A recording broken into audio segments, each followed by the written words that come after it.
Bienvenidos y bienvenidas a Noticias Positivas, donde demostramos que un mundo mejor es posible y, sobre todo, bienvenidas hoy también a nada más y nada menos que el primer programa de La Otra Moda, este programa que hacemos en colaboración conjuntamente con Paloma G. López de The Circular Project. Bueno, Paloma, muchas gracias por todo, bienvenida como siempre. Placer, Dani, muy emocionada de que empecemos esta primera entrega de La Otra Moda y vamos a empezar muy cañeros y muy fuertes, no vamos a dejarlo para el final. Claro que no, de hecho empezamos, vamos, con un tema bastante de actualidad y que da para mucha conversación. Bueno, aquí tenemos abajo a la derecha a Celia Ojeda, lleva 12 años en Greenpeace, has hecho, bueno, un montón de cosas, has participado en campañas de defensa de la biodiversidad en océanos, lideras, corrígeme si me equivoco, lideras el proyecto de ciudades sostenibles y también de consumo sostenible en Greenpeace, ¿verdad? Pues sí, eso es lo que hago ahora y también cosas de moda junto con Paloma. Así que muchas gracias por invitarme y encantada de estar aquí para darle caña a la moda fast fashion, sobre todo. Eso está muy bien, hay que darle mucha caña y igual o más de cañera Nadez Seguín, aquí abajo a la izquierda, coordinadora nacional de Fashion Revolution Spain. Bueno, estamos hablando de la campaña, no sé si la primera o la segunda, pero de la campaña mundial que más alto y claro reivindica un cambio profundo en el sector de la moda para que la otra moda sea realmente la moda del futuro, que en eso estamos yo creo, ¿verdad, Nadez? Exacto, estamos trabajando en ello, queremos cambiar, influenciar para cambiar los procesos de producción, también la manera de consumir y gracias a gente como Paloma, pues estamos en todas las frentes para enseñar al mundo cómo ser más sostenible. A ver si lo conseguimos o por lo menos empujamos un poquito. Antes que nada, Paloma, ¿por qué has decidido tú que eres la jefa de esto? Porque noticias positivas, bueno, lo llevo yo, pero aquí, en la otra moda, tú eres la jefa. Entonces, ¿por qué empezar por el greenwashing, Paloma? Bueno, vamos a empezar por el greenwashing porque es un tema que a mí especialmente me preocupa muchísimo porque genera mucha confusión en propios y extraños, incluso dentro del mismo sector muchas veces se mezcla la velocidad con el tocino. El año pasado ya Ursula von der Leyen en la Semana de la Moda de Frankfurt ya advirtió que la fast fashion y el low cost era veneno para el planeta y que había que irla sustituyendo y abogar por una moda circular y sostenible y ponernos manos a la obra. Entonces yo creo que desde ese momento todo el mundo, de repente ha habido una ebullición, todo el mundo en el sector es sostenible, es ecológico, de un día para otro, ¿no? Y sus estrategias de marketing van alrededor de todo esto. Bueno, lo tenemos muy claro ahora mismo en Madrid, en pleno centro de la ciudad, se nos pone el mayor centro, el mayor espacio comercial de Zara del mundo, que se vende como ecoeficiente. Esa es su sello sostenible y ecológico. ¿Vale? Entonces, luego lo desarrollamos más adelante. Y yo me pregunto, ¿nadie ve la contradicción de todo esto? El otro día, mientras preparábamos este programa, hablábamos que yo, desde mi punto de vista, que ahora se habla tanto de fake news, de bulos, ¿no? El greenwashing está en paralelo con todo esto. No llega a ser una mentira del calibre como se mueve la fake news, pero sí que llega a ser engaño, ¿no? Un engaño muy taimado, muy por debajo, ¿no? De tal manera que es muy difícil separar el polvo de la paja, ¿no? Entonces, hoy quería empezar por esto, quería que lo comentáramos entre todos y qué mejor que hacerlo acompañada de dos grandes como son Celia y Nadek, que llevan muchos años trabajando en esto, reflexionando sobre esto y que también queremos eh, mostrar las claves, ¿no? Mostrar las claves de que se puede hacer bien y que no es tan complicado dar el salto al otro lado, ¿no? Y ya me callo, esta es mi introducción, todo tuyo, Dani, y luego volvemos. Bueno, todo nuestro, que esto es de todas y además tú aquí eres la que sabe. Vamos a empezar primero unas pequeñas entrevistas, empezando por Celia, porque Celia, yo cuando me dijo Paloma que venía, lo que he pensado, digo, Greenpeace, las acciones de Greenpeace, es que a veces literalmente os jugáis el pellejo ahí, con el Rainbow Warrior a veces os habéis jugado, yo creo que ha habido incluso situaciones de violencia, o cuando colgáis una pancarta a algún sitio, es que te puedes hasta despeñar con esta ultimación que habéis hecho, por ejemplo, de las macrogranjas y otras tantas, vamos, que literalmente os jugáis el tipo, ¿no? Entonces lo primero que pensé es cómo sienta el greenwashing a gente que a veces os ponéis físicamente en riesgo por defender cuestiones sinceras, en este caso en el tema medioambiental. ¿Cómo sienta? Bueno, pues nos sienta fatal. Y hablándote desde la experiencia, yo me he puesto el pellejo, ¿no? En muchísimas ocasiones como activista, pero vamos, que tenemos numerosos y numerosas activistas que se juegan el tipo, pero que también colaboran de mil maneras, ¿eh? No solo hay que desplegar una pancarta ni ponerse en una zodiac ahí, ¿no? En medio del mar, hay muchas maneras de hacer activismo, pero es que el greenwashing para mí es además, creo que me considero un poquito una friki del etiquetado y del greenwashing, ¿no? Y voy por las estanterías de las tiendas, de los supermercados, de los centros comerciales buscando el fallo, ¿no? Y el lavado de imagen. Y a mí, personalmente, creo, o sea, a mí me sienta muy mal y creo que a toda la gente, a todo el voluntariado, los activistas y las activistas que se juegan el pellejo, también les sienta mal, sobre todo porque es una técnica de marketing brutal, eso hay que reconocerlo, es una técnica de marketing brutal, pero es un lavado de cara muy peligroso y que además confunde muchísimo a las personas consumidoras porque te crean una sensación de algo positivo que no lo es. Y entonces, evidentemente, nos cabrea. Claro, Dani, yo sí lo que te pediría, que tampoco me he dado yo cuenta de eso, hemos entrado muy a saco, a lo mejor habría que explicar un poquito qué es el greenwashing, ¿no? Claro, ahí está. Claro, es que yo creo que la gente pensamos que sabemos de lo que hablamos, pero claro, está tan refinado últimamente y es tan potente, sobre todo la pasta que emplean en eso, que a lo mejor llega un momento en el que no está tan claro. ¿Puede ser? Pues claro que puede ser. El problema es que el greenwashing es una técnica de marketing, se llama marketing verde y lo que nos incita nos da una percepción errónea de que de una política o de un producto, que es lo que vemos como personas consumidoras, que es sostenible y nos lleva a una confusión absoluta. No sé si Paloma está de acuerdo en esta definición, pero además es que está fundamentada en que se sabe que hoy por hoy más de un 70% de las personas buscamos un consumo sostenible. Entonces, claro, el marketing ha hecho clank, poniendo colores verdes, logotipos con madera, césped, la palabra sostenible, bio, no sé, amigable, amigo de, y entonces de repente te generan una confusión en la que crees que compras algo que ayuda a las personas y al planeta y es todo lo contrario. Nares, ¿quieres añadir? Efectivamente, Bueno, sí, perdón, es que no sé, como en esto han hablado, no sé si quería añadir algo y luego pasamos a Paloma. ¿Qué quieres que conteste yo a esto? Sí, Pues que como es un lavado de imagen muy importante, pero además es aprovecharse de las ilusiones de la persona. Se juega con los sesgos de los consumidores, con sus ilusiones para realmente marcar un impacto y al final para seguir con más de lo mismo, que es vender y poco más. Entonces es una tomadera de pelo para todos, a todos los niveles y realmente además es que sienta bien cuando lo ves, porque está tan bien hecho de que te genera empatía, te genera bienestar de un modo de que te olvidas del resto. Entonces no solo no avanzamos, sino que además no creemos que la cosa va mejor y ni siquiera ya reflexionamos sobre el tema. Yo, Dani, estoy muy de acuerdo con lo que están diciendo tanto Celia como Nadek. Pero mira, hasta tal punto es preocupante el tema que a principios del año pasado la misma Comisión Europea sacó un informe, un rastreo de las webs, todas estas webs que se denominan sostenibles, ecológicas, y los resultados fueron demoledores, ¿no? Porque el 40% de las afirmaciones que en esas webs aparecían eran exageradas, falsas o engañosas. El 37% eran declaraciones vagas o generales que constantemente repetían la palabra ecológico o sostenible sin ningún razonamiento ni nada que lo sustentase detrás. Y el 50% no pudieron avalar con documentación esas afirmaciones. Esto viene a reforzar lo que estamos diciendo, ¿no?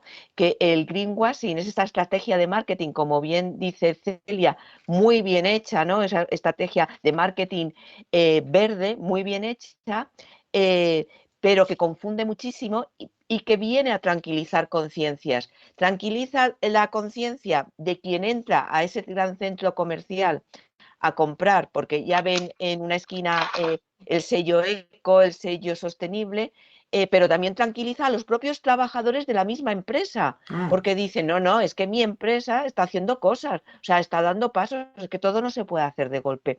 Entonces, engañan a propios y extraños. He estado haciendo un poco de investigación, evidentemente, sobre vuestra labor y vi una entrevista que te hicieron, Celia.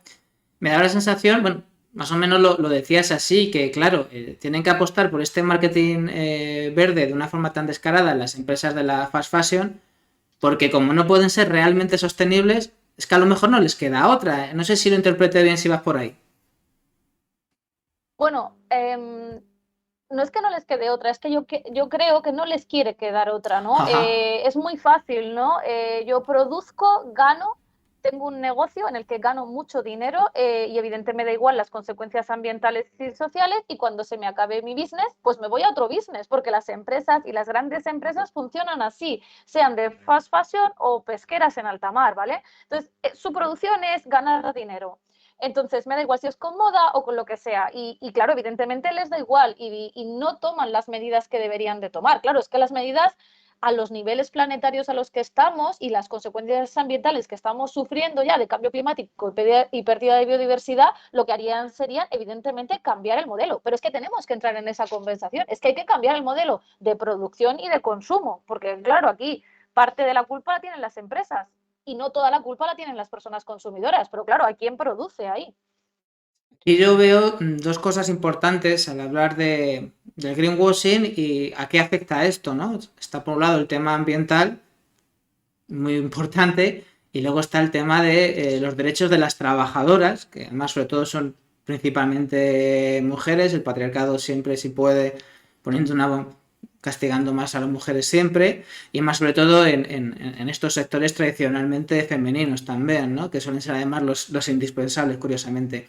Entonces, si quieres, podríamos hablar un poco empezando por la parte ambiental, que a lo mejor ahí Celia nos puede explicar, y Nadés más de la parte de los derechos de las trabajadoras.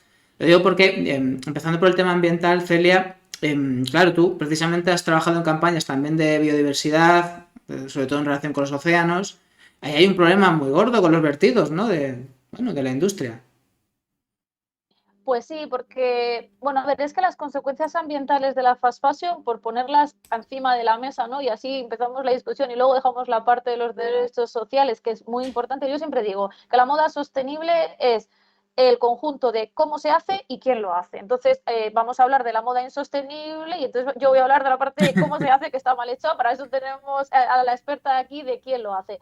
Pues bueno, es que para empezar, el cambio climático, las emisiones que generan todas estas industrias, porque evidentemente la energía que utilizan procede de fuentes no renovables, son brutales. De hecho, se considera que generan el 10% de las emisiones a nivel industrial, ¿no? De cambio climático, de gases de efecto invernadero. Y claro, todo eso implica, como se han desplazado a otros países, pues claro, evidentemente todas esas emisiones de mover prendas, productos para un lado o para otro. Luego la contaminación, como bien indicabas, la contaminación del agua es brutal, productos tóxicos, sustancias que están pues contaminando los ríos, principalmente de donde se producen, ¿no? Como el Asia.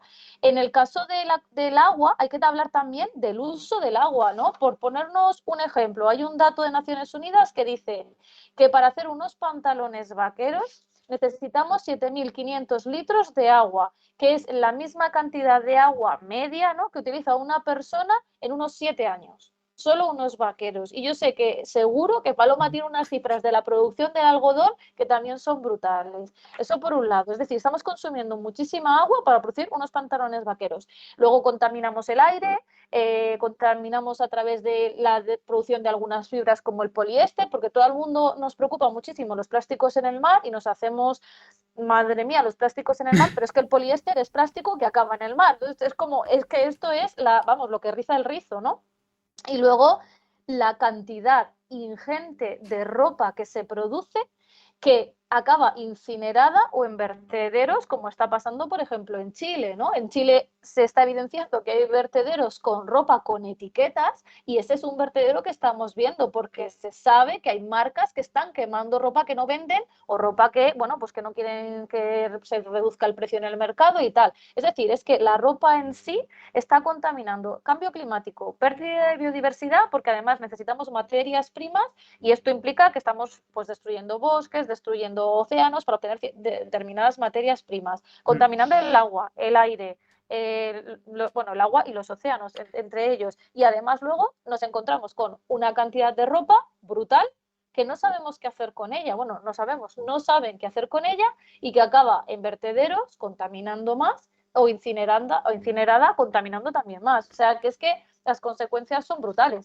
Quería añadir a esto que no solamente hablamos de contaminación de ecosistemas y contaminación ambiental, es que esa contaminación ambiental, esos tóxicos, tienen efectos sobre nuestra salud, sobre la salud humana, ¿no? Estamos hablando de disruptores endocrinos, de sustancias cancerígenas, o sea, que no simplemente que queremos unos mares limpios o que no queremos respirar, iba a decir mierda, lo he dicho igual porque como es Twitch no pasa nada, sino que es que eso, que también estamos hablando de nuestra salud y estamos hablando de afecciones muy importantes. Yo creo que hay estudios, ¿no? De que las zonas donde las grandes manufacturas de China, Bangladesh y tal, estoy seguro de que hay una incidencia muy potente de enfermedades ligadas a esta contaminación, ¿no?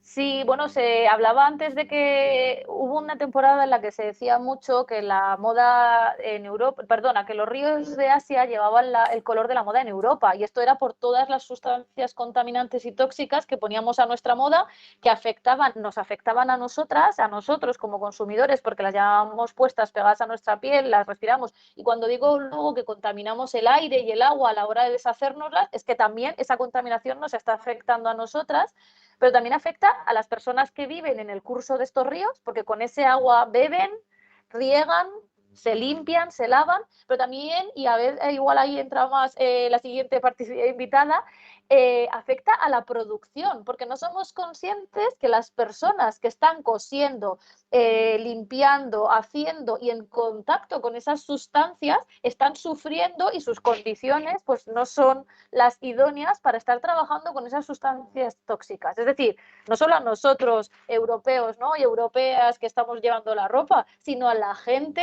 que vive en los cursos de esas empresas, de esas industrias y a la gente que la hace. Y claro, como bien decías, son principalmente disruptores endocrinos que se han encontrado incluso en el Ártico y en la Antártida, porque al final los ciclos de agua están ahí y se encuentran esas pequeñas trazas en lugares remotos del planeta. Sí, parece increíble, pero es así, en lugares más alejados de la civilización, en osos polares o en focas, se han encontrado estos restos y, bueno, en afecciones a su salud. Has dicho antes, Celia, hablabas de unos datos que tenía Paloma sobre, no sé qué has dicho sobre la industria del algodón. ¿Quieres comentar algo de esto, Paloma, que antes te ha interpelado un poco ahí? Bueno, yo la verdad que soy muy mala para quedarme con datos. Yo solo os diré que para producir 1 kilo de algodón se necesitan 20.000 litros de agua y ese agua que se utiliza es un agua que luego se vierte con pesticidas, con herbicidas, con productos químicos. El 20% de los productos químicos que se utilizan en agricultura está directamente relacionado con el textil, ¿vale? Y bueno, un ejemplo paradigmático del que siempre se habla es el mar de Aral, o sea, como el cuarto mar interior más grande del planeta, cómo era y cómo es ahora, causa directa de la industria textil. Cuando empezó a producir algodón, se empezaron a poner fábricas a su alrededor y los cultivos empezaron a chupar agua del mar de Aral, y luego ese agua se vertía y desertificó toda la zona porque era agua con vertidos contaminantes. Entonces, el algodón no engaña. O sea, Exactamente.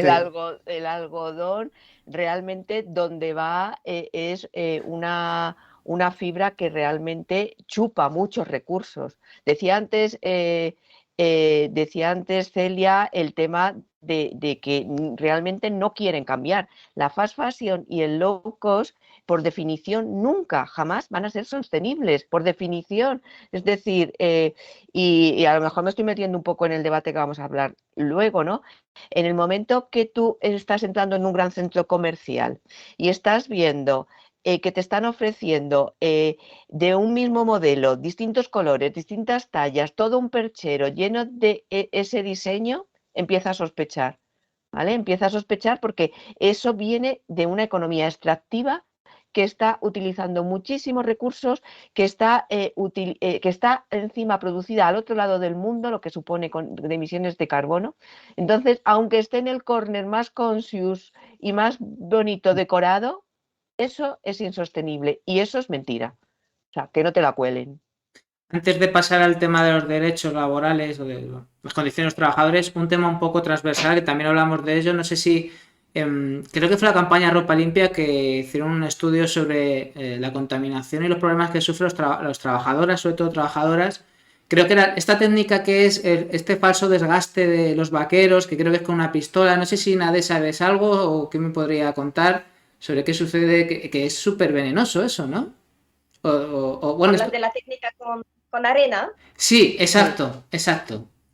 El sandblasting, sí, que ya poco a poco se ha ido prohibiendo, aunque claro, siguen habiendo talleres que no son controlados, con lo cual pues a saber lo que pasa ahí dentro, pero básicamente se trata de utilizar la arena como sustancia abrasiva para pasarla y desgastar los tejidos. Entonces se producen tejidos nuevos y luego con esto se va desgastando.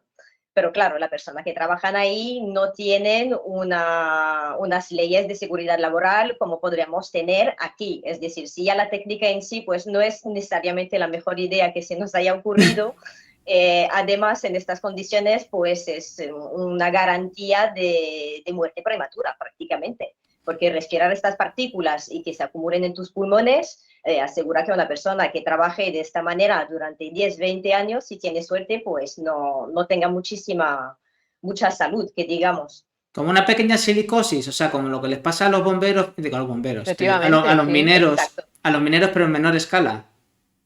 También, sí, exacto. Cualquier cosa, cualquier sustancia que se acumule en los pulmones ya es desaconsejada, pero si además es abrasiva, que es por lo cual se utiliza, pues se acumula el problema. Madre mía, brutal. Sé que hay gente conectada, lo digo por si alguien quiere preguntar algo. Nosotras vamos a estar aquí, pero bueno, si quiere alguien preguntar, pues perfecto. Vamos a introducirnos un poco más en esta Fashion Revolution y hay que empezar por el principio, aunque sea un principio bastante trágico, pero es lo que da también sentido y la necesidad, lo que demuestra la necesidad de cambiar de modelo también, no solo por cuestiones ambientales, sino también porque es que no podemos tener un modelo de moda que es incompatible con la vida y la dignidad y los derechos de las personas, ¿no? Y vamos a empezar por lo que pasó el 24 de abril del 2013 en el edificio Rana Plaza en Bangladesh. Cuéntanos, Nadesh. Pues este trágico día, por desgracia, se derrumbó un edificio donde trabajaban una gran cantidad de costureras que trabajaban por la industria de la fast fashion y quedaron aquí atrapadas, causando muchísimos muertos y muchísimos heridos. Entonces, bueno, fue un punto de dónde empezar para los activistas. No era la primera vez que esto pasaba, por supuesto, ha pasado muchas otras veces después que a lo mejor no han tenido siempre la misma cobertura, pero fue la primera vez que algo así tenía tanta cobertura y por primera vez la gente empezó a preguntarse, pero ¿quién hace, cómo se hace la ropa? Y de hecho es bastante curioso porque a través de nuestras charlas he podido comprobar como muchas veces la gente cuando le preguntas, ¿tú cómo crees que se hace la ropa? Tiene una idea muy vaga como si fuera casi un robot que lo hiciera. No sé, se hace y ya está. Se coge la tela y se hace la ropa. Se corta y se cose. Ya, es que no se cose. Hay personas que la cosen. Y hay personas que se pagan muy, muy poco para que pueda llegar aquí muy, muy barato. Y que además, no solamente eso, sino, bueno, las condiciones en las que trabajan, porque el Rana Plaza no solamente que acabara, vamos, que colapsó y tal, es que también hubo muchas deficiencias que se podrían haber salvado muchas vidas con unos protocolos, ¿no? Un poquito más claros. De hecho, Dani, el día anterior se advirtió ya, bueno, se venía diciendo que ese edificio no estaba en condiciones de habitabilidad y un día tras otro se decía que no lo habitaran, que no fueran a trabajar. El día anterior la grieta que tenía el edificio era ya descomunal. Y les dijeron, por favor, que nadie entre a ese edificio. Y aún así les obligaron a entrar. Como era final de mes, les dijeron que no iban a cobrar el salario si no entraban. A muchos les hay imágenes en las que se les obliga a entrar con palos. Y los únicos que no entraron a ese edificio fueron la gente que trabajaba en los despachos. Y efectivamente ese día el edificio se vino abajo, ¿no? ¿Y qué pasó? Como bien dice Nadeg, no era la primera vez que pasaba, ¿no? Pero era la primera vez que realmente se ponía un foco del tamaño de Oklahoma a la industria textil y se les decía, señores, esto es lo que están alimentando, ¿vale? Hubo que buscar entre los escombros para saber para quién estaban trabajando, porque ninguna de las grandes dio la cara hasta pasado el tiempo. Hubo que buscar las etiquetas, hubo que saber para quién estaban cosiendo y empezó un gran proceso de demandas y ha sido un proceso larguísimo y muchas de ellas todavía colean. Es decir, todavía no se ha indemnizado como se debía a las víctimas. Es decir, ¿Todavía? Y esto es bueno recordarlo porque ahora Fashion Revolution ha alcanzado mucho nombre y para la gente más joven casi es algo lúdico, ¿no? Y se pierde un poco el hilo y me parece muy bien que cada 2x3 hablemos de ello porque Fashion Revolution tiene un porqué, ¿no? Y tiene una raíz que es una raíz trágica, aunque cada día estamos consiguiendo que esto se vaya dando la vuelta, pero no se tiene que olvidar y de hecho esa semana Fashion Revolution son actos conmemorativos y en recuerdo de las víctimas. Claro, decían Hades, ¿quién hace mi ropa, no? De ahí surge todo, ¿no?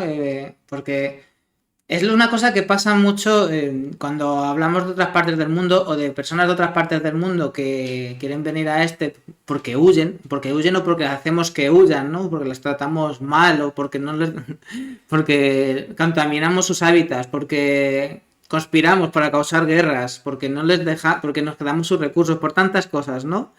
Y al final es lo que pasa y encima, desde el occidente, parece que son personas que no existen. O sea, son los inmigrantes, son los pobres, son los nadie, que decía Galeano, no existen. Entonces, ya estaba bien y era hora de que alguien dijera, ¿quién hace mi ropa, no? Aquí hay una gente con nombres y apellidos, con vidas, con dignidad, con situaciones. Y yo creo que eso es lo interesante del mensaje de la Fashion Revolution. Ya vamos a hablar de que aquí hay seres humanos, ¿no? ¿Cómo lo veis? Por ejemplo, Nadés que hablaba de eso, de quién hace mi ropa, yo creo que esta es la pregunta esencial. Es la primera pregunta que lanzó el movimiento y efectivamente, como dices, son personas que consideramos prescindibles, como una herramienta que, bueno, cuando se rompe, pues compras otra y ya está. Cuando muere una persona, pues se reemplaza y ya está. Como son lugares donde hay mucha gente que vive con mucha precariedad, dándole 2 duros nos da la sensación de que les hacemos un favor. De hecho, es uno de los problemas que hemos tenido últimamente con estas nuevas tendencias de greenwashing. Por ejemplo, algunas grandes empresas de estas que viven, o sea, hacen que la gente trabaje en situación de casi esclavitud, es decir, va de su propio pie porque necesita comer, pero luego se encuentran en una situación donde a lo mejor tienen un candado en la puerta y no pueden salir si entra un incendio. Que hay algunas situaciones donde se cierran hasta las puertas para que no puedan salir, para que no puedan moverse de donde están. Pero esto a mí me suena a esclavitud. ¿Cómo que es esto? Yo podré ser una persona irresponsable. A mí también, pero se considera así, semi-esclavitud, porque como van, o sea, no se les ha secuestrado, pues como que no pasa nada. Es un poco el mensaje que va pasando entre las personas del otro lado del mundo. Bueno, hace poco leí un artículo sobre... perdón, quería interrumpirte. Sí, el Mundial de Fútbol de Qatar, que es verdad que no es industria textil, pero por lo visto también que han muerto miles y miles de trabajadores y es verdad que tenían muchas dificultades, incluso si querían dejar el trabajo. Yo entiendo que la decisión de cada uno, yo puedo estar equivocado, pero si yo mañana quiero dejar un trabajo, aunque esté equivocado y tal, pero mañana me apetece y quiero pasar de todo y me quiero ir, yo tengo derecho a ser un irresponsable porque, bueno, soy una persona libre, ¿no? Y puedo equivocarme. Pero ¿qué es esto de impedirme que yo salga de un sitio o entrar, ¿no? Es que esto no tiene ningún sentido, o sea, Es es otro otro mundo que mundo. nos cuesta mucho asimilar, pero donde realmente no existe tal cosa como tener derecho. Por ejemplo, hay muchos lugares donde también las personas a lo mejor cobran a lo largo de un año de trabajo. Si te vas antes, ¿Cómo? después de 6 meses de Madre trabajo, mía. no cobras nada. Por ejemplo, podría ser el caso de un embarazo. Si te quedas una niña de 15 años, se queda embarazada, pobrecita, que es lo que hay, se tiene que retirar en algún momento, pues pierde el trabajo porque no puede cumplir.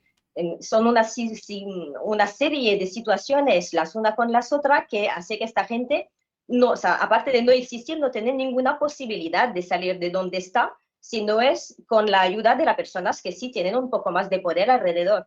Pero yo pensaba que había habido, de hecho me suena que en algún momento sí que ha habido algún avance en cuanto a implantación sindical en algún sitio, sobre todo a raíz de esta campaña y también de la campaña Ropa Limpia de SETEM, pero no sé si ha llegado a todos los sitios, si el panorama, digamos, ha cambiado, que en unos sitios es peor que en otros. ¿Cómo está la situación casi 10 años después, que ya va a hacer una década del Rana Plaza?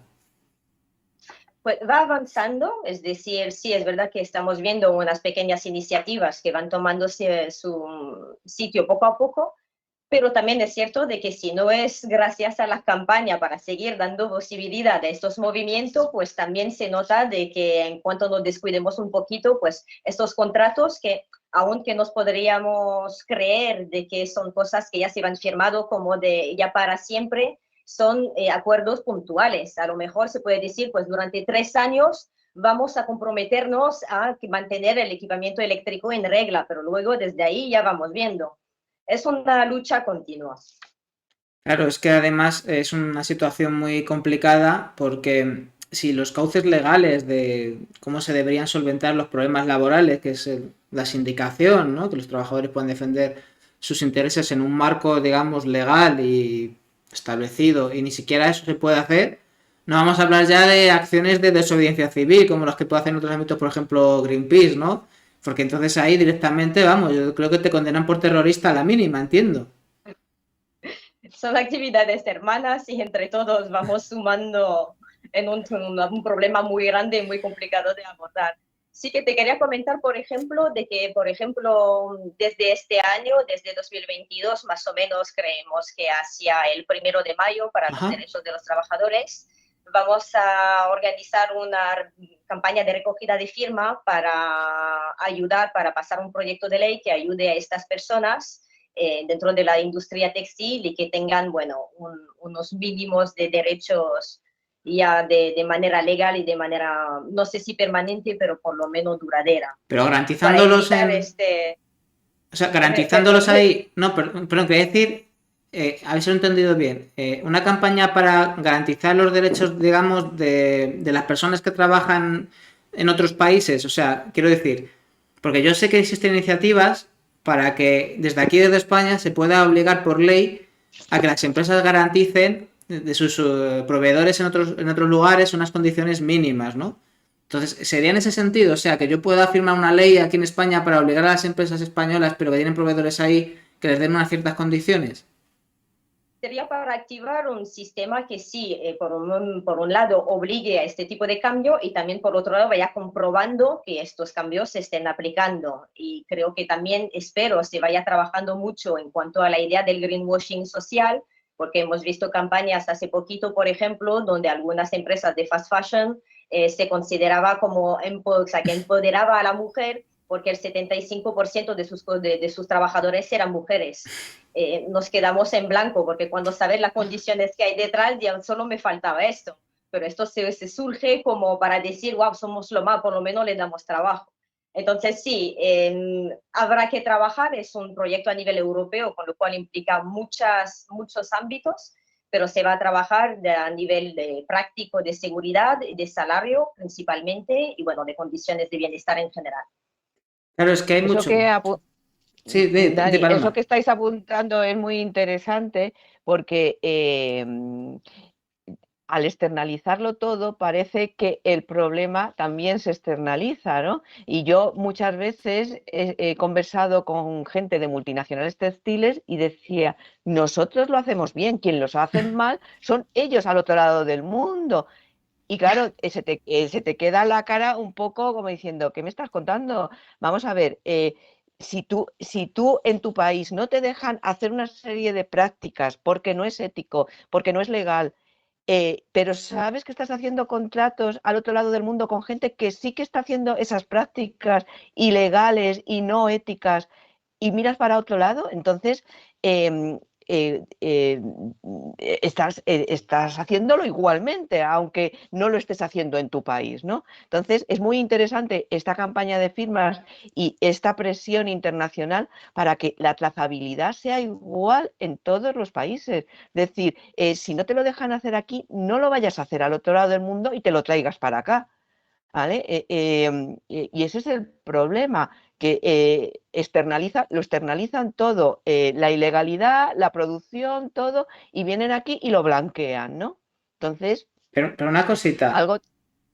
entiendo lo que dices, Paloma, pero yo que he tenido una formación intelectual muy de, si quieres, de movimiento antiglobalización y que he leído mucho a Chomsky, sobre todo también a Susan George, ahí nos metemos ya con la Organización Mundial del Comercio, con estos marcos que están haciendo para que al final sean casi tribunales de arbitraje privados los que dirimen los problemas entre países, que al final pueden alegar casi problemas de secreto industrial para ser tremendamente opacos, como por ejemplo ha pasado con las vacunas, que yo soy el primero que me vacuno, pero sabemos que hay problemas en lo que es las condiciones en las que se han firmado contratos públicos con la Comisión Europea, creo, bueno, con la Unión Europea, que son públicos, pero no sabemos muy bien qué condiciones hay detrás y alegan temas de protección industrial y secreto industrial, ¿no?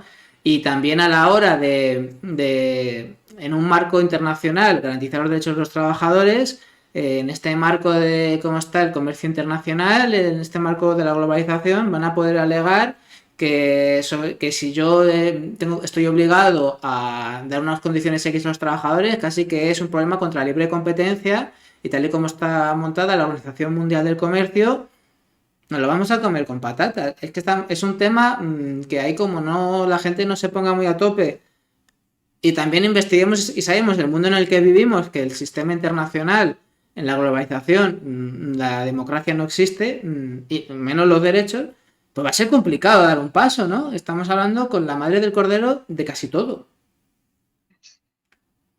Por supuesto, ¿no? Si va a ser súper complicado, si fuera fácil ya hubiésemos hecho el cambio, alguien se hubiese encargado y se hubiese llevado el mérito, pero no es tan fácil. Y el problema básicamente es que toda nuestra existencia gira alrededor de producir más y de tener más. Es decir, el enfoque es el económico, para que las personas puedan crecer económicamente. Primero se ha explotado a la persona como se ha podido, primero con la esclavitud, luego con esta nueva situación. Luego hemos pasado a la parte ecológica, hemos arrasado con todo lo que existe en el mundo para sacar partido de ello. Y ahora encontramos un momento en que es que no hay opción, no es una pregunta, es lo que hay. Si no lo hacemos, vamos a terminar muy mal. Y si vamos a terminar muy mal y el poder está en manos de muy poquitos, pues va a ser muy complicado para mucha gente.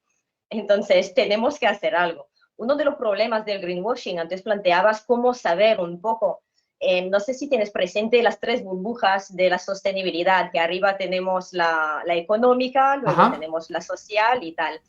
Bueno, pues realmente no, la sostenibilidad está en el cruce entre estas tres partes, pero el greenwashing no ha salido de la burbuja del económico. Lo que ha hecho es posicionarte bien al lado de la línea, ahí cerquita del medio, donde parece que ha dado el cruce, pero no ha cambiado nada. Entonces, si no damos el paso, seguiremos con los mismos abusos, con la misma contaminación y cada vez con peores condiciones de vida para cada vez más gente. ¿Quieres añadir algo, Paloma? Te veo ahí. Sí, bueno, de todo esto que estáis diciendo es que hay muchos intereses creados y tanto Celia como como Nader lo sabe, ¿no? Los intereses que hay creados macroeconómicos de las grandes multinacionales, ¿no? Y estamos ahora mismo en un momento de choque entre lo que tenemos que romper, la inercia que tenemos que romper de cómo se han hecho las cosas, a cómo tenemos que ir haciéndolas, porque es que no nos queda más remedio, ¿vale? Entonces, ahí son estas etapas de cambio, estamos en un momento de inflexión y de cambio en la humanidad sin precedentes, en los que están chocando estas fuerzas, ¿no? La resistencia al cambio y el cambio que sí o sí se tiene que dar, ¿no? Y bueno, al principio decía que bueno, también vamos a dar noticias positivas porque ya se empiezan a ver luces en el túnel, ¿no? Al final del túnel, ¿no? Como por ejemplo, el mes pasado The Guardian publicó una noticia en el que el Organismo Internacional de Competencia y Mercados para la Defensa de los Consumidores ya le dio un tirón de orejas a las grandes empresas diciéndoles que no pueden seguir con afirmaciones engañosas. Bueno, si queréis, si hay alguien interesado en la noticia, yo se la puedo pasar, ¿no? Que que tienen que empezar a cambiar esta manera en la que comunican sus empresas, sus marcas, sus productos, porque están infringiendo la ley de protección al consumidor y que esto tiene que parar porque son afirmaciones engañosas y se enfrentan a los tribunales porque cada vez van a haber más leyes que impidan que esto suceda, ¿no?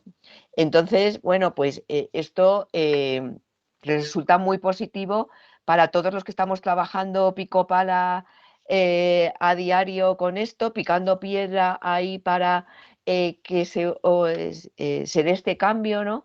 Que también necesitamos este apoyo gubernamental. Hay una cosa que está pasando últimamente que a mí me parece muy interesante, aunque parece poco sexy a la hora de hablar de estos temas. Por ejemplo, hablo por ejemplo de esta iniciativa legislativa popular que quiere convertir al Mar Menor en un sujeto de derecho, que esto en otras tradiciones legislativas pasa, dar derechos a determinados ecosistemas, que evidentemente los tendrá que representar alguien en su defensa en los tribunales, o lo que está pasando, por ejemplo, con chavales muy jóvenes en Portugal o en otros países que han conseguido bueno, demandar a sus gobiernos porque no hacen todo lo que tienen que hacer para protegerles contra la amenaza del cambio climático, y eso está llegando a los tribunales de Estrasburgo y creo que también el Tribunal Constitucional de Alemania creo que les va a obligar a revisar el plan contra el cambio climático en Alemania porque dicen que efectivamente no protege el derecho a la vida en este caso de la población alemana. Entonces, claro, ¿sería posible a lo mejor ir por un camino similar en cuestiones que atañen a la industria de la moda? Pregunto, no sé quién me va a responder a esto, pero es una pregunta que lanzo así. Venga, Celia. Ella lleva mucho tiempo callada. Pues bueno, yo creo que sí. Yo creo que sí que se podría llegar a poder, bueno, pues empezar a poner en debate, además en un debate jurídico, cómo la industria de la moda está afectando a nuestros derechos, ¿no? Y a los derechos de las generaciones futuras en materia medioambiental y en materia social. De hecho, ya ahí existen, porque cuando hablamos de greenwashing y aquí nos estamos enfocando en la moda, estamos hablando de toda una industria, es decir, todas las industrias en la actualidad que les importa un pimiento, un pepino, lo social y lo ambiental, literalmente están haciendo greenwashing hoy en día. Y lo hacen las eléctricas, lo hacen las energéticas, los hacen las que producen coches, los hacen las de alimentación y lo hace la de la moda. Entonces, evidentemente, si cada vez empezamos a poner más en tesitura y en cuestionamiento y en términos legales, sobre todo hablando del derecho medioambiental y de las generaciones futuras, estos temas, evidentemente, yo creo que podríamos llegar a ponerlas en desacuerdo, ¿no? Y a ponerlas en cuestionamiento. Porque yo estaba pensando todo el rato cuando estabais contando y estaba diciendo, yo hace mucho tiempo, negociando con grandes industrias del fast fashion, pensaba, yo creo que cambiarán, yo creo, ¿no? Yo las estoy viendo, ¿no? Nos están entendiendo, ¿no? En el tema de los tóxicos nos escuchaban y cambiaron. En el tema de los tóxicos, muchas de ellas, no todas, pero muchas de ellas cambiaron.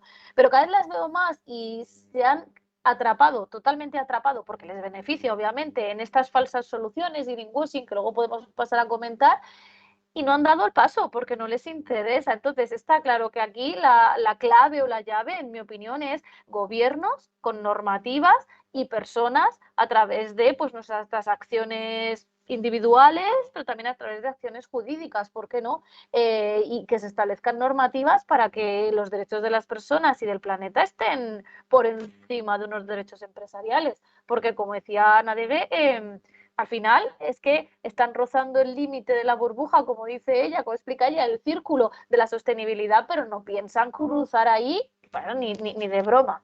Claro, y es muy interesante esto que dice Celia. No sé si os habéis leído Esto lo cambia todo, de Naomi Watts. Ella se centra mucho en todo el mercado americano, norteamericano, y habla de los grandes lobbies de presión que es negacionistas del cambio, pero investigando, ella habla en el libro que saben perfectamente el cambio climático al que nos enfrentamos, sabe sus dimensiones, pero le dan la vuelta de tal manera que prefieren seguir abonando ese modelo económico que les sustenta y que esto explote, o sea, tal cual. De hecho, se empieza a hablar Entonces, de que... estas Sí. iniciativas en las que realmente se les demande porque están poniendo en riesgo no ya nuestra vida, sino la vida de nuestros hijos y de nuestros nietos, porque no lo están teniendo en cuenta y no están teniendo en cuenta lo que significa sostenibilidad, que es no poner en riesgo las necesidades futuras, pues algo tenemos que hacer más allá de nuestro día a día, que gracias a que cada vez somos más conscientes, a que el confinamiento también ha dado otra vuelta de tuerca a una conciencia mundial general, ¿no? Y eso nos está llevando a tomar otra serie de posiciones, pero es que no es suficiente, es decir, es que necesitamos leyes realmente que pongan veto. Aquí yo lanzo dos cuestiones, bajando un poco de la situación a quien esté viendo esto y a lo mejor se está preguntando, vale, ¿yo qué hago? Primero, para que no me engañen, porque hay cosas que son muy obvias, pero otras que no, porque estaría bien a lo mejor si podéis ilustrar a la gente sobre, digamos, las tácticas más utilizadas y más exitosas de greenwashing, cómo reconocerlas y que no me den ese gato por liebre. Eso primero, para que no nos engañen y luego... para cambiar las cosas, ¿no? Primero que no me engañen y luego para ver cómo hacemos para que esto mejore y para que no tenga que estar alerta, para que no me tenga que preocupar de que me engañen. Que haya una moda mejor, quiero No decir. puede. ¿Cómo? Me temo que no puede no estar alerta, tiene que estar alerta. Si quiere cambiar algo, tiene que tomar responsabilidad, es decir, no la responsabilidad del problema, sino la responsabilidad de querer investigar y de conocer la información. Toda la información del mundo no sirve nada si queda en el libro. Las personas, mientras no se interesen, seguirán por la etiqueta y la etiqueta le pondrán lo que sea que le apetezca para vendérselo, con lo cual no puede relajarse. ¿Pero hay algún Mira, truco?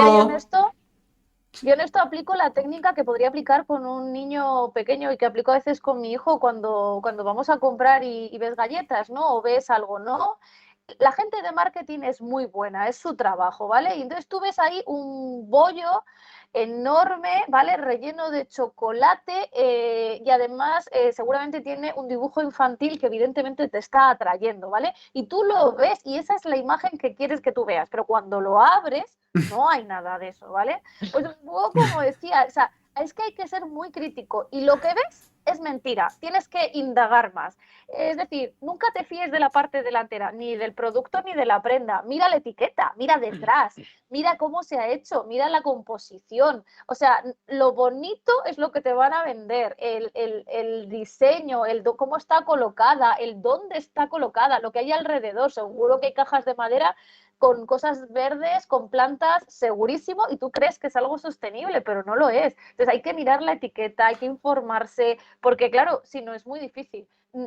La gente también se piensa a veces, ya, pero es que entonces comprar es un rollo, ¿no? Porque cada vez que vaya a comprar algo, si es que lo necesito, voy a tardar un montón.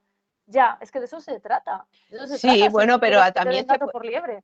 claro, pero también se puede simplificar. Es decir, lo decía yo hace un rato, en el momento que te ofrecen muchísima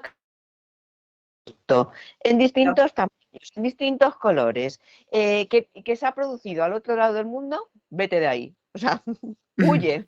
Eso es y encima te lo están vendiendo como algo eco, es greenwashing. Hace 10 días publicaba yo un artículo mencionando a una gran cadena que multimarca, que se denomina sostenible y que encima alardea de un sello. Te pones a rascar un poquito y detrás de esa cadena de tiendas hay un grupo empresarial especialista en fast fashion y low cost. O sea, flipas. Puedes decir el nombre si quieres, ¿eh? Aquí nos da igual todo. Pues Somos muy mira, la piratas. cadena es Burberry y el grupo empresarial es Croquea. Y Croquea es quien está detrás de Mulberry, ¿vale? Y dicen que tienen el sello a la sostenibilidad de no sé qué y no sé cuánto. ¿De dónde ha salido ese sello? O Se sea, lo he ¿cómo te han inventado. certificado a ti eso? ¿Vale? Lo he creado yo Pero mismo. claro, pero más allá de todo esto es cuestión también de sentido común, y también de pedirle a las autoridades que tomen cartas en el asunto. Por ejemplo, que sigan el ejemplo del gobierno británico, que en octubre publicó un código de reclamaciones verdes para compradores y les dieron 5 pasos, ¿vale? Que no, justo lo que decía ahora mismo Celia, que no confíe en eslóganes ni términos vagos, ¿vale? Que no se confíe, que busque evidencias realmente que apoyen esos eslóganes, ¿no? Realmente, que es un poco también lo que decía el informe de la Comisión Europea, que vaya más allá de las apariencias, que, que vea cómo ese producto luego puede reintegrarse o puede aplicar la logística inversa. Y que piensen en el bienestar general, ¿no? ¿Qué es Son 5 eso? puntos. También, si la gente que nos está oyendo quiere también este documento, yo se lo paso, ¿vale? Se ¿Qué es publicó eso? hace poco. Logística inversa, porfa. ¿Qué es eso? Pues la logística inversa es algo que ahora les estará quitando el sueño a mucha gente, porque como ha entrado en vigor la ley, la responsabilidad ampliada del productor, antes ponían en el caso del textil, ponían una camiseta a la venta y ahí Ajá. apenas lo que pasara con esa camiseta no era problema mío. Se preocupaban de la parte técnica y estética de ese producto, pero ya nada más. Ahora, cuando ponen ese producto, es como un hijo, es responsabilidad tuya siempre, hasta que acabe su vida útil o donde acaba, ¿no? Entonces, la logística inversa es eso, es decir, una vez que ese producto ya está en casa del cliente final, pues eso, el cliente, el consumidor, le va a dar un uso, ¿vale? Le va a durar X tiempo, pero luego se va a querer deshacer de ello, o por bien porque ya no le gusta, o bien porque como viene con obsolescencia programada a los 3 meses es una piltrafa. Entonces, tiene que saber dónde tiene que llevar esa prenda, quién la va a reciclar, en qué se va a convertir y de qué manera. Entonces, ahora todo esto le está quitando el sueño a los grandes fabricantes, que por eso están haciendo grandes consorcios y se van a agrupar en los consorcios de responsabilidad ampliada en los que pues como hace Signus o como hace Coembes con el plástico, que agrupa a los grandes fabricantes y ellos se ocupan de gestionarlo. No entraremos tanto en uno como en otro, En lo que ¿vale? estamos pensando. Te lo estoy poniendo de ejemplo porque estoy temiendo que acabe en algo así, ¿sabes? Que luego todo se convierta en más negocio y que no se acabe con el problema, ¿no? Entonces, la logística inversa, no sé si te lo he contado, no sé si te lo he explicado bien, es esa vuelta a cerrar el ciclo y a devolver a la naturaleza lo que se le ha quitado en las mejores condiciones para que seamos capaces de regenerarla. Por lo tanto, es muy importante con qué materiales se hace ese producto para que, en el caso de la moda sostenible, abogamos siempre por tejidos orgánicos, tintes naturales, porque en el caso de que acabe enterrada esa prenda pueda servir de alimento para la tierra y sin emisiones, ni gases de efecto invernadero, ni contaminantes, ¿no? Oye, se me ocurre, esto es fascinante, creo que entra con el tema de la economía circular y todo esto es perfecto. Yo creo que la economía del futuro y la economía circular, de verdad que yo creo que va a ser fundamental, incluso aunque no lo quieran.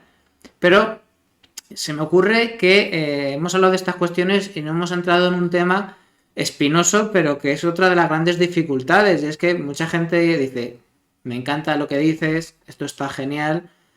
Me encantaría que todas las prendas que yo uso fueran así, pero claro, es que yo llego y en Primark, y me da igual decirlo, aunque sea una basura de ropa y aunque nos esclavicen, claro, es que por 15 pavos tengo 3 camisetas o tengo 2 pantalones. Y eso es muy chungo y ese es el problema, ¿no? A ver, es la base. Tenemos que pasar de una obsesión prácticamente, porque desde pequeños se nos enseña a necesitar consumir. De hecho, muchos adolescentes, por ejemplo, pues tienen como hobby pasear por los grandes superficies para ver qué hay. Entonces, consumir es como nuestra segunda piel, ya nos viene natural. Se asocia al ocio, consumo Sí, asociado sí, al ocio. exacto. Entonces, estas personas tienen que dar varios pasos, no pueden convertirse en personas súper sostenibles de un día a otro. Lo que yo suelo decir es que hay que entender de que, por ejemplo, consumir, hay unos pasos importantes que solemos decir en Fashion Revolution, que son compra menos, elige mejor y haz que dure. Entonces, el primer paso es compra menos. Aunque vayas terminando al Primark, que esperamos que no, pero si tiene que ser el caso, que sea para comprar menos, es decir, elegir bien qué vas a poner, si es de tu talla, si lo vas a usar, si por lo menos tiene una serie de características por lo cual tú le vas a dar uso a largo plazo. Y luego hacer que dure cuanto más tiempo posible. Pero este solo es el primer paso. No podemos creer como quien dice, no, yo es que reciclo. Este solo es el primer paso, es como para arrancar. Nos cuesta un montón, pero luego queda muchísimo más para aprender. Y bueno, ahí queda todo el recorrido que puede hacer acompañados de un montón de plataformas que abarcan el tema de diferentes maneras, pero ya, por ejemplo, cambiar el chip y pasar a la idea de una vida más minimalista, y con minimalista no me refiero que tengamos que vivir como monjes, sino de mantener solo lo que necesitamos, tener menos, pero tener mejor. Tener en el armario a lo mejor un tercio de lo que tienes ahí acumulado de ropa barata, pero que cada una de las cosas que tengas sea la hostia. Ahí está. Y que vaya todo con todo, es decir, mucho menos, pero de mayor calidad. Si ya consiguiéramos esto, sería un gran paso, pero siempre pensando de que es el primer paso. Luego tenemos que buscar cómo ser sostenibles si pensamos seguir viviendo en este mundo. Y oye, tirando un poco también de temas de comunicación, que es verdad que ellos siempre van a tener los mejores profesionales de marketing, los mejores presupuestos para hacer grandes campañas y pueden ponerte ahí unas fotos tremendas con un modelazo que lo flipas y con, vamos, y además llenar la ciudad de contaminación visual, que al final ves, no sé cuántos miles de anuncios ves de una persona al día, pero es que es imposible escapar de eso.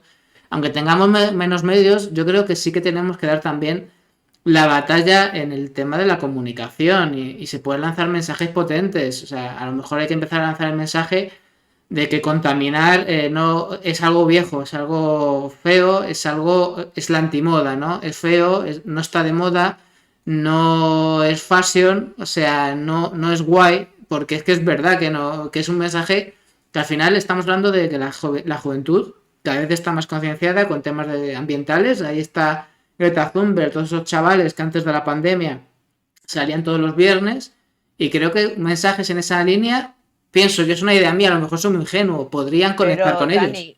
pero si nuestros mensajes molan muchísimo, si estamos haciendo campañas chulísimas, el problema es que tenemos grandes muros que derrumbar, porque quien paga las grandes campañas de marketing, quien tiene la pasta para aparecer a todas horas en todos los medios de comunicación son las grandes multinacionales. Entonces, romper con todo eso y colarnos, yo siempre digo que yo hago marketing de guerrilla, es decir, colarme donde no se me espera y estar muy activa, moverme mucho, hablar en muchos sitios, porque es la única manera de contrarrestar toda esa agresividad de esa comunicación que hacen desde las grandes, porque es un bombardeo constante en televisión, en radio, en las revistas. Lo único que ves es a ellos.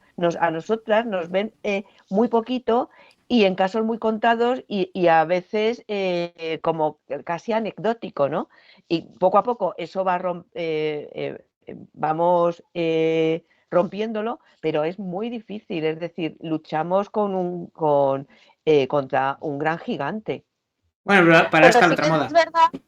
Pero sí que es verdad, Dani, que igual podíamos tirar aquí el anzuelo, ¿no? A ver, igual nos está escuchando algún famoso o alguna famosa de estos que luego van por las alfombras rojas o a las televisiones y tal, porque a mí yo sí que veo que la gente lo que ve es, fíjate, ¿no? Esta famosa, este famoso que viene a una alfombra roja, un estreno, una de estas cosas que hacen ellos, que yo nunca he ido, evidentemente, y cada vez llevan un vestido, cada vez llevan una prenda nueva. No sabemos qué pasa con esa prenda, pero lo que nosotros nos imaginamos es que es nueva, que luego tienen millones de millones y ya está, ¿no?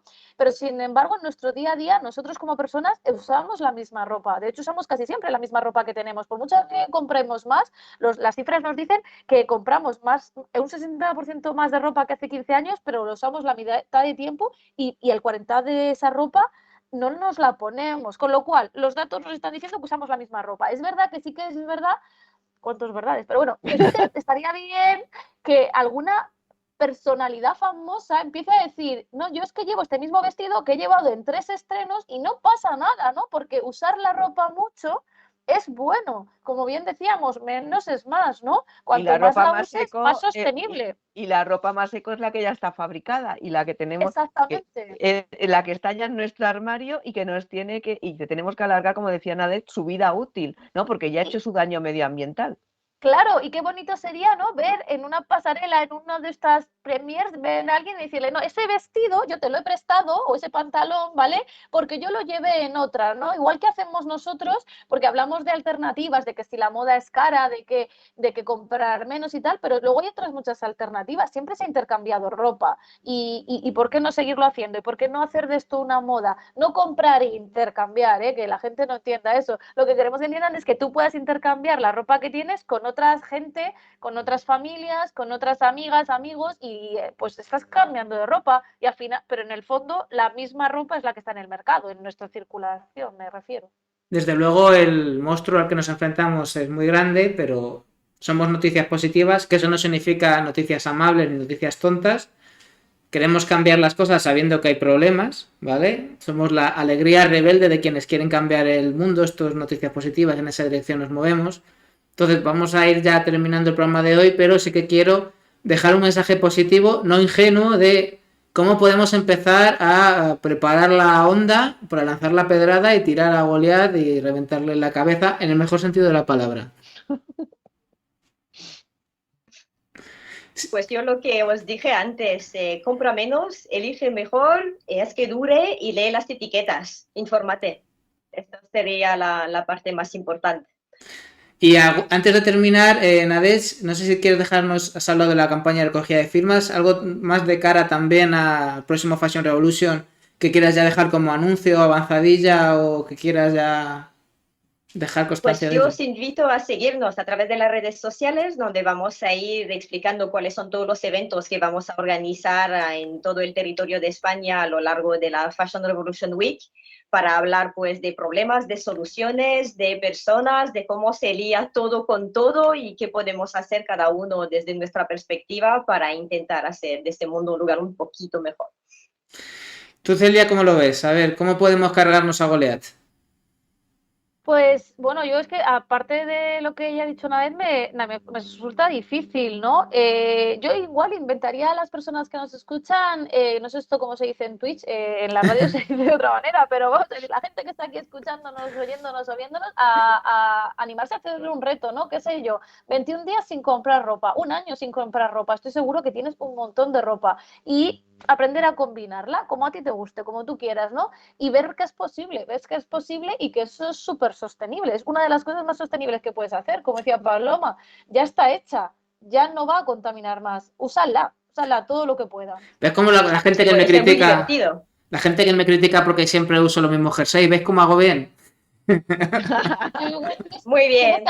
Tienes que hacer eso tendencia. Es que ahora lo que te falta es hacerlo tendencia y decir, uso este jersey siempre porque es sostenible y esto ayuda a salvar el planeta. Es ropa que salva el planeta. Así es, si es que lo digo yo todos los días. ¿Tú cómo lo ves, Paloma? Bueno, Vamos a acabar contigo como jefa. Dani, además de que hoy vengo muy bien vestida, porque vengo celebrando el 50 aniversario de Greenpeace con una camiseta súper chula. Ponte un poquito más para arriba, que creo que no se te ve muy bien. A ver, ahí, 50 aniversario, nada más y nada menos. Madre nada mía. más y nada menos, pues yo les diría a todos, y que siempre lo digo, bueno, lo digo muy habitualmente, ya veis, toda la gente que nos oye, que nos está viendo, tiene ya muchas claves, tiene ya mucha información, ya solo oyéndonos, y supongo que si se están conectando es porque tienen una inquietud, pero que no se quede aquí, es decir, que también ellos se hagan protagonistas de este mensaje, que lo comuniquen, que no sé si os acordáis de esa película Cadena de Favores, si cada uno de los que nos está escuchando se hace responsable de que este mensaje llegue a 10 personas, y esas 10 personas además se lo comunican a otras 10, necesitamos que cada vez más gente se sume y que sea muy activa en la manera en la que en su día a día integra esto, ¿no? Que no solo opere un cambio en sus hábitos, pero en que opere un cambio en su manera de comunicar y que tenga una actitud como muy proactiva en todo esto, ¿no? Porque es muy importante, la suma de todos va a ser quien provoque este tsunami que necesitamos para darle la vuelta, ¿no? Estamos en un momento apasionante, lo digo últimamente mucho, pero es verdad, es apasionante, por algo está ahí la Agenda 2030, ¿no? Esos objetivos de desarrollo sostenible, porque tenemos una serie de deberes que cumplir, pero la naturaleza no tiene esa agenda, no, iba a ser demasiado coloquial, ¿no? La agenda se la trae un poco al pairo, ¿no? La naturaleza de un día para otro nos sorprende, con un Filomena, con una pandemia. Entonces, cuanto antes actuemos, antes podremos frenar todo este tipo de cambios climatológicos que van a venir sí o sí. Entonces, es muy importante que todos nos pongamos a una. ¿He dicho? Yo simplemente por terminar, es verdad que el monstruo es muy grande, pero sí que soy consciente de la que creo que es nuestra mayor fortaleza, y es que casi nadie, salvo los muy privilegiados, casi nadie está a gusto en el mundo en el que vive.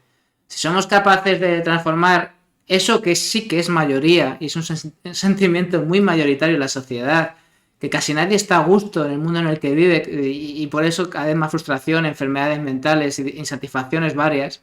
Eso significa que hay una frustración que mañana, si se dirige bien, puede ser una alegría rebelde y transformadora, porque sí, somos mayoría las personas en este planeta, independientemente de que unos tengamos una idea y otros otra, pero que queremos cambiar las cosas porque no estamos a gusto. Y por Claro, eso... y de hecho, Dani, nosotras estamos aquí fruto de ese inconformismo, de Exacto. esa incomodidad con lo que nos rodea, ¿no? Bueno, de hecho, mi estado de WhatsApp es inconformismo abstracto, ¿no? Porque y lo que nos obliga a hacer cosas, ¿no? Tú ayer mismamente me pasabas un discurso muy bonito de Rodrigo Cortés recogiendo los premios Feroz, en el que se lo dedicaba a las personas que hacían cosas, hacer cosas, porque la proactividad es lo que realmente nos mantiene vivos y nos mantiene cambiando, ¿no? Y ya me callo, que hablo mucho. Yo creo que esa es la buena conclusión. Hay que hacer cosas buenas. Y si hacemos cosas buenas, algo nos llevaremos. Pues nada más. ¿Te puedo decir una cosita más antes Sí, de por supuesto. terminar? Que quería comentar a Paloma antes de que hace poquito hubo una denuncia en Italia hacia una marca de coche por greenwashing, por vender algo como sostenible cuando no significaba nada. Se ha pasado ya con los términos y le ha caído le ha caído el gordo y ya le han denunciado. Y esto ya está empezando, con lo cual, bueno. Claro. Y Estamos en la vía. cada vez lo oiremos más. Una noticia, esto sí que es una noticia positiva, muy interesante para acabar. Parecía orquestado, pero no. Pues aquí acabamos. Celia y Nadés, muchas gracias. Paloma, me encanta. Chicas. Ha quedado genial. La siguiente ya iremos diciendo de qué va, porque es bueno ir creando suspense. Pero desde luego arranca yo creo con muy bien pie la otra moda, que es la moda del futuro. Y simplemente desearos a las tres y a todas las personas que nos ven que la vida te llene de noticias positivas todo el rato. Y nos vemos la semana que viene aquí en Noticias Positivas. ¡Chao! Un abrazo, chicas. Gracias. Chao. Gracias.